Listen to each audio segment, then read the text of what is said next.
ശരിക്കും വെറുതെ ഇരുന്ന് ഗെയിം കളിച്ചാൽ പൈസ കിട്ടും? വെറുതെ ഇരുന്ന് ഒരിക്കലും പൈസ കിട്ടില്ല.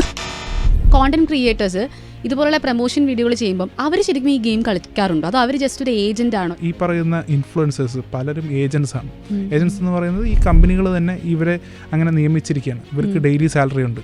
ഓ, അതായത് ഇപ്പോൾ നമ്മളൊരു 3 പേരെ കയറ്റിയാൽ, അതായത് 3 പേര് ആക്റ്റീവായിട്ട് ഇതിൽ പൈസ അല്ലെങ്കിൽ ഗെയിം കളിച്ചുകൊണ്ടിരുന്നാൽ അവർക്ക് ഡെയിലി സാലറി 600 രൂപ എന്നുള്ള രീതിക്ക് വരും. അതിന്റെ പുറകെ കമ്മീഷൻ, അതിൻ്റെ മുകളിൽ കമ്മീഷൻ വേറെ ഉണ്ട്. കേരള പോലീസിന്റെ ഭാഗത്തു നിന്നുണ്ടായുള്ള ഇടപെടൽ എന്താണ്?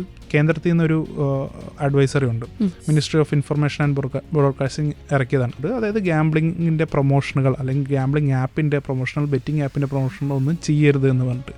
അപ്പോൾ ഈ ഇൻഫ്ലുവൻസേഴ്സ് ചെയ്യുന്നത് എന്താണെന്ന് വെച്ചാൽ ഇത് തന്നെ ചെയ്യണം. പക്ഷേ കഴിഞ്ഞ 2023 തൊട്ട് അഡ്വൈസറീസ് ഉണ്ട്. പക്ഷേ ഈ അഡ്വൈസറീസിനുള്ള ആക്ഷൻ എടുക്കേണ്ടത് സ്റ്റേറ്റിൽ നിന്നാണ്. അപ്പോൾ അതിൻ്റെ ബേസിലാണ് ഇപ്പോൾ ഇവരുടെ അക്കൗണ്ടുകൾ റിമൂവ് ചെയ്തിരിക്കുന്നത്. എൻ്റെ ഒരു വീഡിയോയിൽ ഒരു കമൻറ്റ് വന്നിട്ടുണ്ടായിരുന്നു.